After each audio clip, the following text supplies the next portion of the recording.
мною принято решение о проведении специальной военной операции. We are under attack. It is an attack against Western democracies and on the institutions that bind them. What Russia's much more interested in doing is depicting the West as a failure. The regime and President Yanukovych, they were trying to protect their enormous wealth.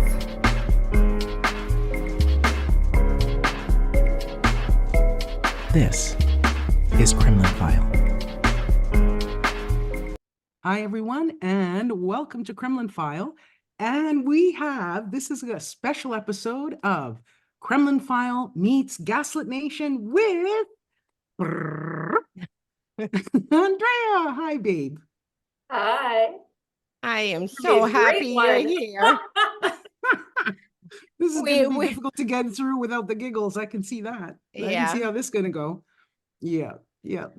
Andrea, thank you so much for joining us. And this is definitely a much needed episode and a much needed collaboration between our two podcasts of with the central theme, Russia. Yeah. Covering all three areas. Correct. Right. From the States, the whole Russian perspective, and then from the EU, that's me. All right, so that's basically it. Okay, now let's start off, okay, with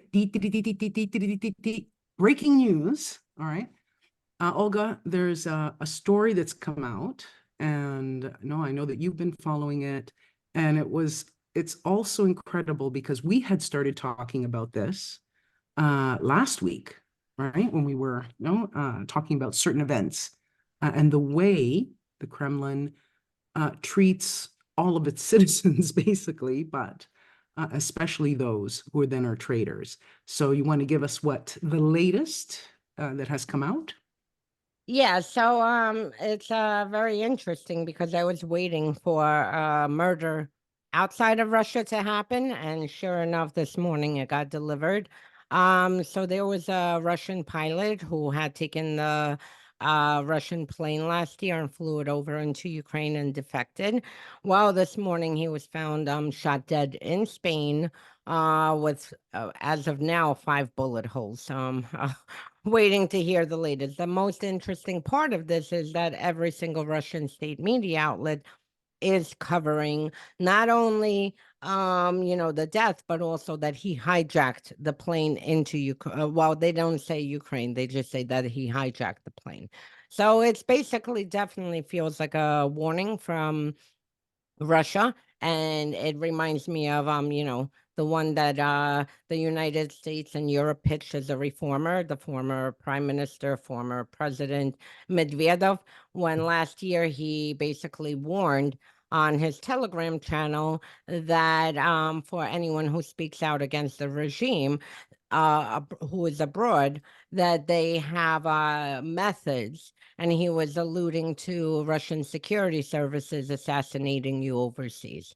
And I mean, this is something we've seen for decades, not going away. But it's interesting that this particular death came 3 days after they assassinated Navalny inside of Russia. So I'm sure we're going to see the violence, ramp up, both inside Russia, outside Russia. And it will be a test for the West. What are they going to do about this? Yeah. Now let's move on to Navalny and the bigger picture. Okay, Andrea, I just wanted to get you into this conversation. And, all right, what are your views? What lessons can we learn from this? Don't go back to Russia if you don't have to.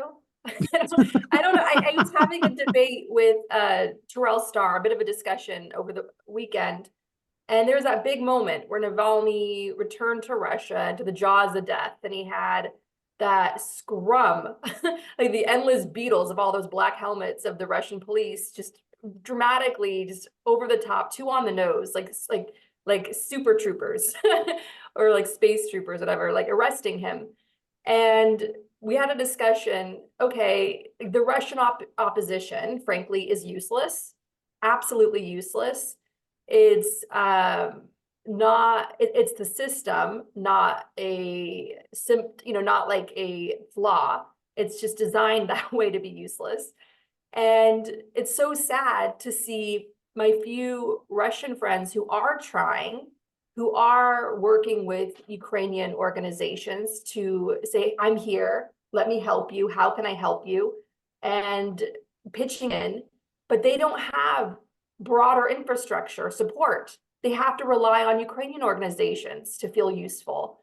And meanwhile, you have what, hundreds of thousands of Russians that have been fleeing Russia, especially in recent years. What are they all doing once they go abroad? How are they being part of the solution? How are they making themselves useful to stopping Putin, to fighting back against their like deeply funded disinformation campaign against the West, to further divide and destroy the West from within? What are all of these Russian asylum seekers doing other than just setting up shop abroad and just, fading into society and just living their lives ho-hum? Meanwhile, their country back home continues to carry out a genocide against Ukraine, mass slaughtering Ukrainian children, playing Russian roulette as their missiles increasingly get in, slaughtering civilians, and their agents in Congress are deliberately starving Ukrainians of the ammunition they need to protect their civilians. And so the reality is, like, Navalny's murder, what that needs to call attention to is the fact that the Russian opposition largely has been MIA for years, and Navalny was really some product of the West to make the West feel better, like they actually had somebody out of Russia to rally around when it was really a house of cards.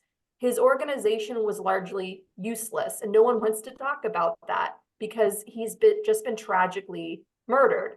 And that murder matters. That murder is tragic. Any loss of life, whether you fully agree with that person or not, is tragic. The fact that we have a murderous mafia state continuing to go unchecked, putting all of our lives in danger, is tragic. The fact that the three of us have to think very hard about the countries that we visit and also the countries we fly over after what happened to a journalist, a blogger from Belarus who was full on hijacked, right? Where he was flying over Belarus, heading from one EU country to the next, and the dictator of Belarus scrambled jets to hijack that flight and kidnap him, and he remains in prison to this day. So I think the larger picture, the bigger picture of Navalny's murder, as tragic as any loss of life is, and we have to honor that. We absolutely have to honor that, because our enemies they snuff out life. And they idealize and worship cult leaders like Stalin that got away with mass murdering millions and were worshipped while mass murdering millions. And so we have to honor the death of a man and the tragedy of that for those who loved him and cared about him and put their hopes in him. That is a tragedy, and that's valid to feel a certain way about that. But what his death points to is a larger, how do I say this? A larger tragedy of the fact that there is no Russian opposition generally, and the hundreds of thousands of Russians who are being welcomed in democratic countries around the world aren't choosing to join the fight, aren't choosing to help us. And they're abandoning the handful of Russians that we know personally in our own lives who are fighting, who are being brave, and who are being heroic, working in the dark, doing what they can, linked in arms with Ukrainians. So I think that's the larger story. Okay. Olga, any thoughts on this? The only thing I would add is, look, I understand people, say Russia is repressive. It is. It's a very repressive regime. I mean, the majority of the country, there are so many security forces and Rosgvardia, and, and they use very brutal tactics and, very evil tactics to suppress any kind of opposition, by and even just anyone coming out to protest. But at the same point, my question has always been, and I've honestly had this conversation with my mother, who is from Russia, like, why can't 3 million come out across Russia? 3 million is nothing compared to 145 million. 3 million would overwhelm any security forces. And then, the answer I get from her is that they're very apolitical and they frankly don't care. And that's it. And she's like, it's always been like this. This is how it is. You can't change it. It's something, that they have to naturally evolve to. And something will set that spark eventually, because there's always a spark. No brutal regime ever lasts. But, it's not something for Western figures and think tanks and whatnot to sit and, play out and game out. It is something, frankly, for the Russian people, themselves to figure out and decide.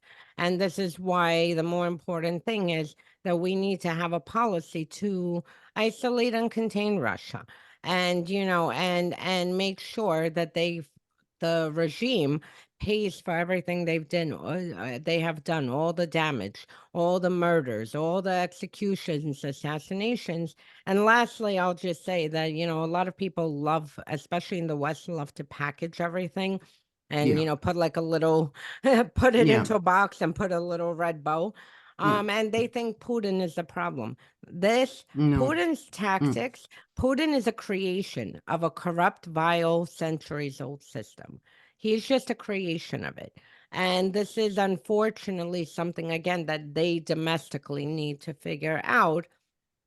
And that's it, and for people to think, look, if Putin falls tomorrow, obviously we're all going to take a deep sigh, and open champagne bottles. Gaslit And Nation Kremlin file block party. Everyone's exactly.